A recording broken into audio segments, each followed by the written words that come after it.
ईशन्नो व्यात्मा भूतानां ईश्वरोऽपि सन् प्रकृतिं स्वामधिष्ठा सम्भवात् आत्मया यदा यदा हि धर्मस्य ग्लानिर्भवति भारतः अभ्युत्थानधर्मस्य तदात्मानं सृजाम्यहं परित्राणाय साधूनां विनाशाय च दुष्कृतां धर्मसंस्थापनार्थाय सम्भवामि युगे युगे। जन्म कर्म च मे दिव्यम् एवं ये वेत्ति तत्त्वतः त्यक्तादेहं पुनः जन्म नैति मामेति सुवर्जुन। वीतराग भया क्रोधा मन मया मोह पाशुता भयभो ज्ञान तपसा पूता मदभा मगधा ये यथा मां प्रपद्यन्ते तांस्ते भजाम्यहं मम भरतां वर्धन्ते मनुष्याः। देखो, कहना आसान है, करना बड़ा मुश्किल है।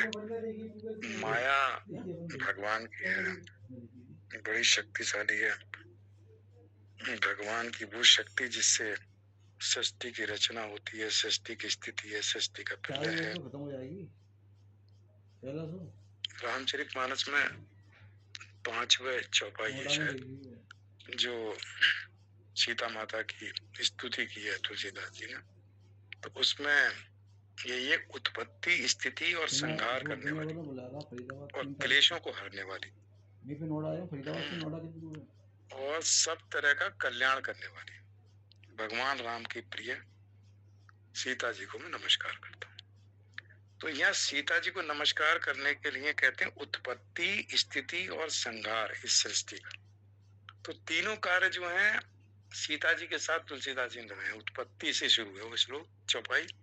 उत्पत्ति, स्थिति और संहार, सब विघ्नों को हरने वाली, सब तरह का कल्याण करने वाली भगवान राम की प्रिया सीता जी को मैं नमस्कार करता हूँ।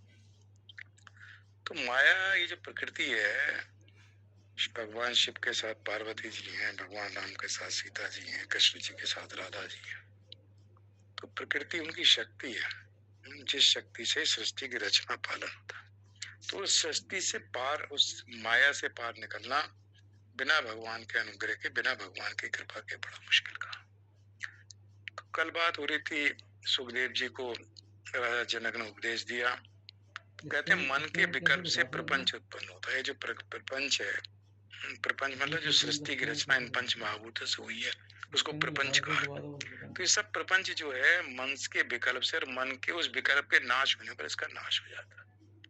लेकिन मन बस में कर लेना, मन को अनुरूप, अपने अनुरूप मन काम करे। जो मन का निरंतर प्रभाव होता रहता है, संकल्प और विकल्प, जैसे नदी में निरंतर पानी रहता है, बहता रहता है, ऐसे मन में संकल्प विकल्प बहते रहते हैं। वैराग और अभ्यास से भगवान ने कहा कि दूर होते हैं।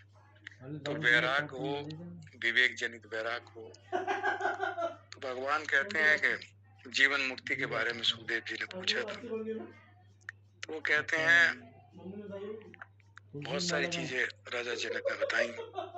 उसमें कहते हैं, उपनिषद में आता है, ये महाउपनिषद में, कि कहते हैं कि जो, अब देखो कितना मुश्किल कहा, यथा समय प्राप्त होने वाले सुखों और दुखों में अनासक्त हुआ, जो ना प्रसन्न होता है ना दुखी होता है, वो जीवन मुक्त कहलाता है। सुख भी आएंगे, दुख भी आएंगे, प्रतिकूल अनुकूल परिस्थिति आएगी, लेकिन जब आते हैं तो बड़े बड़ों को हिला देते हैं। जब आता है, जब नहीं आता तब तो हम कहते हैं सुख और दुख में अनासक्त रहे, समभाव में स्थिति रहे। लेकिन जब आ जाता है तब उस वक्त मन को विचलित कर देता है, व्यक्ति को विचलित कर देता है। वो कहते हैं अभिमन्यु की मृत्यु में अर्जुन भी, ये पांचों पांडव, भगवान कृष्ण भी, थोड़ा विचलित भाव आ जाता है। जहाँ इतना प्रेम है, शरीर को पैदा होते हुए इतना बड़ा होते हुए देखा, वो बात दूसरी कि जल्दी उस विचलित भाव से बाहर निकलता है। ये उसका ज्ञान काम कर देता है। वो कहते हैं जिसकी दृष्टि सदा अंतर्मुखी रहती है, सदा लगा दिया, जिसकी सदा अंतर्मुखी रहती है, जिसको ना किसी पदार्थ की आकांक्षा होती है, ना उपेक्षा होती है, जो सुसुप्ति के समान स्थिति में विचरण करता है। बताओ, सुसुप्ति के समान स्थिति में विचरण करता है, वो जीवन मुक्त कहलाता है।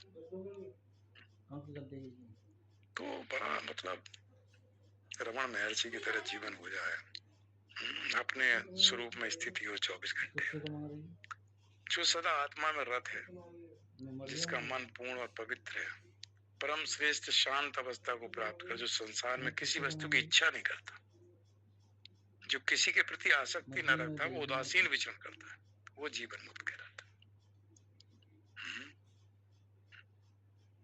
राग द्वेष, सुख दुख, धर्म अधर्म, सर्वधर्मान परित्यज्य, धर्म भी अधर्म भी, सुख भी दुख भी, राग द्वेष, द्वंद्व जितने, निर्द्वंद्व ही महाभाव। 5वें अध्याय में श्लोक आता है, द्वंद्व से रहित हो जाता है, उसको निर्द्वंद कहा। सुखम बंधात प्रमुच्यते, सुख पूर्वक इस संसार बंधन से मुक्त हो जाता है।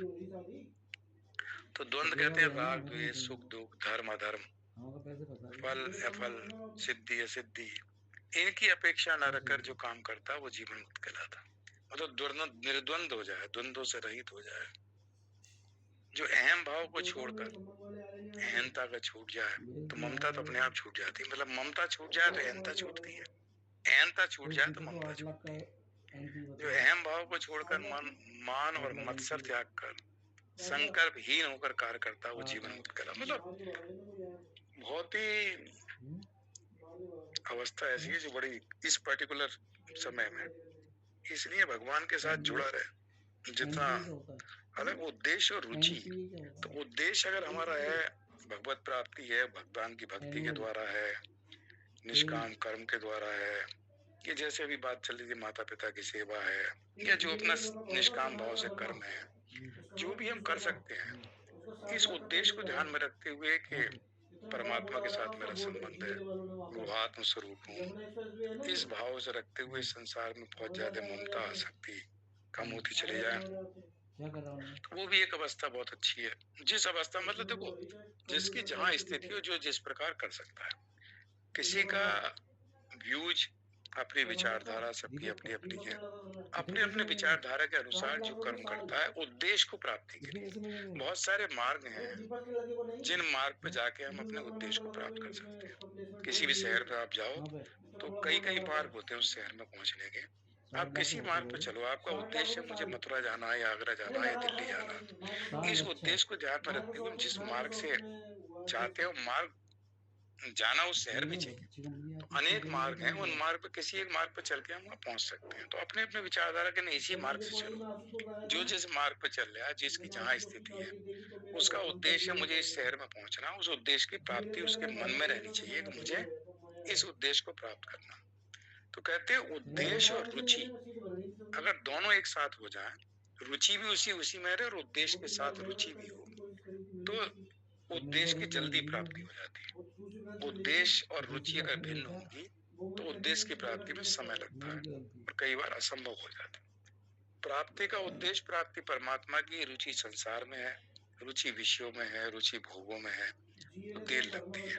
रुचि भी परमात्मा में है, उद्देश्य भी परमात्मा की प्राप्ति का है। तो जो भी हम कर्म करते हैं वो सारे कर्म जो है ईश्वर की प्राप्ति का साधन बना देते हैं।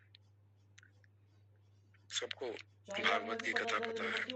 एक ऋषि थे, चिड़िया ने पीट कर दी उनके सिर पे, जैसे उन्होंने देखा तो चिड़िया भस्म हो गई। भविष्यवाणी हुई कि तुलाधार वैश्य के यहाँ चले जाओ, वो तुम्हें ज्ञान देगा। तुलाधार वैश्य के यहाँ गए तो माता पिता की सेवा करा, तो उन्होंने कह दी खड़े रहो, दरवाजे पे खड़े। बहुत देर हुई, नहीं आए, तो उन्होंने बता दिया कि मैं तो सेवा में रहता हूँ, अभी आपका प्रश्न का जवाब नहीं दे सकता। उन्होंने किसी दूसरे के पास भेज दिया कि वहां जाओ। तो उसने भी कह दी मैं वो चिड़िया नहीं हूँ जो आपके देखने से भस्म हो जाऊं। तो मेरा मतलब है सबका अपना अपना रास्ता था। उन्होंने समाधि युक्त और भगवान की इतनी भक्ति समाधि से वो तत्व को प्राप्त किया, उसने उसकी सेवा से प्राप्त किया। तो मेरा मतलब है कि किसी भी कर्म, कोई भी मार्ग का चुने, सबकी अपनी अपनी विचारधाराएं हैं, तो सब अपने जिस मार्ग को पकड़े। उद्देश्य, मेरा मतलब कहने का था, उद्देश्य है उस मार्ग पे चलने से उस अंतःकरण की शुद्धि, अंतःकरण की शुद्धि हो जाती है जब हम निष्काम भाव से कोई कामना ना हो, अपना कर्तव्य कर्म समझ के, उसको अपना धर्म समझते हुए हम उसका पालन करते हैं, तो उसको अंतःकरण की शुद्धि करा देता है कि हमारा ये धर्म है, मेरा ये कर्तव्य कर्म है, इस कर्तव्य कर्म भी हमारा अंतःकरण की शुद्धि को प्राप्त करता है। तो यहाँ भगवान 5वें अध्याय के 7वें श्लोक में कहते हैं योग युक्तो विशुद्धात्मा। इन्हीं दो शब्दों को देखें तो ये योग से युक्त है, मतलब कर्म योग से जो युक्त है उसको, उसका अंतःकरण शुद्ध हो जाता, विशुद्ध आत्मा कह दिया, अंतःकरण विशुद्ध हो जाता है। मतलब पूरी तरह से अंतःकरण शुद्ध हो जाता है। उसके बाद विजितात्मा शब्द बोला और जितेंद्रिय बोला। तो विजितात्मा मतलब शरीर उसके अधीन हो जाता है, क्योंकि अंतःकरण जब शुद्ध हो गया, अंतःकरण निर्मल हो गया, मन निर्मल है, तो ऐसे व्यक्ति का अंतःकरण उसके अधीन हो जाता है। जब अंतःकरण में अशुद्धि है, अंतःकरण में मल है, राग द्वेष है, द्वंद्व बने हुए हैं, तो अंतःकरण जो है मनुष्य उस अंतःकरण के अधीन रहता है। जिसमें उसका राग होता है उसके साथ उसमें आसक्त होता है, जिसमें उसका द्वेष होता है उसकी तरफ वो देखता नहीं। देखता इसलिए नहीं चूंकि उसका द्वेष है, देखता इसलिए नहीं कि उसे अच्छा है बुरा कुछ है, द्वेष के कारण नहीं देखता, राग के कारण उसमें आसक्त होता है, ममता होती है, चाहे वो उसके हित में हो या ना हो। तो कहते हैं राग और द्वेष हमारे शत्रु हैं, ये हमें अपने अधीन कर लेते हैं। कहाँ हम स्वतंत्र आत्मा हैं और कहाँ इन छोटे छोटे राग और द्वेष के कारण इस संसार में भटक जाते हैं। तो इसलिए कहते हैं जो द्वंद्व है, तो उसको क्या विजित आत्मा बोला है, उसका शरीर उसका अंतःकरण उसके अधीन होता है। जहाँ जिस विषय में उसको आवश्यकता है शरीर के निर्वाह के लिए उस विषय में लगता है, जिस विषय में आवश्यकता नहीं वहां से निवृत्त हो जाता है। कहाँ प्रवृत्त होना है कहाँ निवृत्त होना है, ये वो खुद डिसाइड करता है, ना के मन और इंद्रियों के अनुसार उसका जीवन चलता है कि जहाँ मन ने कहा वहां चल दिया, जहाँ मन ने कहा वहां नहीं जाएगा। तो मन के अनुसार या राग द्वेष के अनुसार कर्म नहीं करता, अपने विवेक पूर्वक निर्णय लेता है, जो विवेक है उसके अनुसार काम करता है। तो विजितात्मा कहा, जितेंद्रिय कहा, तो उसकी इंद्रियां उसके अधीन हो जाती हैं। ऐसा व्यक्ति फिर एक और लगा दिया सर्वभूतात आत्मा, किसी के साथ द्वेष भाव नहीं रखता, राग नहीं रखता, सबके साथ अपने आप को एक समझता है। एक ही आत्मा सबके अंदर जो चेतन है, बाकी सब जड़ है, बाकी सब अनात्मा है। एक आत्मा है बाकी सब अनात्मा है, जो आत्मा मेरे अंदर है वही सबके अंदर है। आत्म रूप से उस आत्म तत्व की दृष्टि से हम सब एक है। शरीर की दृष्टि से शरीर भी हालांकि पंच महाभूतों से सबके शरीर बने हुए, तो शरीर की दृष्टि से भी देखा जाए तो पंच महाभूतों से बने हुए सबके शरीर भी एक है, चेतन तत्व भी एक है सबके अंदर आत्मा के रूप में, तो चेतन भी, तो सब में वो कहता है सबके अंदर मैं सबके साथ एक भाव रखता है, किसी का अहित नहीं करता। तो ये करने से तो उसको हालांकि उसमें ये भी कहते हैं जो विशुद्ध आत्मा विजितात्मा जितेंद्रिय और सर्वभूतात आत्मा ना है, उसको कहते हैं वो ऐसा व्यक्ति कर्मयोग से युक्त है, उसको युक्त कहा है। लेकिन वैसे देखा जाए तो ये भी है, चूंकि पिछले श्लोक में भी ये शब्द आया था योग युक्तो, छठा श्लोक है उसमें भी योग युक्तो मुनिर्ब्रह्मा नचिरेणाधिगच्छति संन्यासस्तु महाबाहो दुख माप्तुम योगता, उसमें भी आया कि कर्मयोग के बिना सांख्य योग सिद्ध होना मुश्किल है। तो कर्मयोग के बाद सांख्य योग आता है, जो कर्मयोग से अंतःकरण शुद्ध होता है, राग द्वेष समाप्त होते हैं, दूसरे का अहित की भाव से कोई दूसरे के हित की भाव से सब कर्म करता है, कर्म में उसकी ममता नहीं होती, कर्म में उसका कर्तापन का अभिमान नहीं होता, कर्म फल की इच्छा नहीं होती। इच्छा मतलब इस फल की प्राप्ति के लिए मैं कर्म कर रहा हूँ, तो कर्म के साथ संग हो जाता है। तो ऐसे व्यक्ति को उसको कर्म योग कहा है कि न कर्तापन का अभिमान हो न फल की इच्छा हो। तो ऐसे अपने कर्तव्य कर्म को करना, तो इसके करने से उसका अंतःकरण शुद्ध हो जाता है और इस व्यक्ति को संन्यास मतलब सांख्य योग या ज्ञान योग की प्राप्ति होती है, अपने स्वरूप का बोध हो जाता है। तो कहता है बिना कर्म योग के सांख्य योग का या ज्ञान योग का सिद्ध होना कठिन है, दुखम का। फिर कहते हैं ऐसा मुनि योग युक्त हो, ऐसा जो मननशील कर्म योगी है, नचिरेणा मतलब शीघ्र ही ब्रह्म को प्राप्त कर लेता है। तो यहाँ भगवान ने शीघ्र और लगा दिया, और उसी बात को अगले श्लोक में फिर भगवान कहते हैं कर्मयोग को योग युक्त तो विशुद्ध। तो चार उसके साथ विशेषण लगाए कि अंतःकरण की शुद्धि करता है कर्मयोग, उससे अंतःकरण शुद्ध हो जाता है, तो शरीर भस्म हो जाता है, शरीर भस्म हो जाता है, इंद्रियां उसके अधीन हो जाती हैं और सबके साथ वो अपने आप को एक समझता है, द्वैत भाव समाप्त हो जाता है, वो कहता है इन सबके साथ मैं एक हूँ।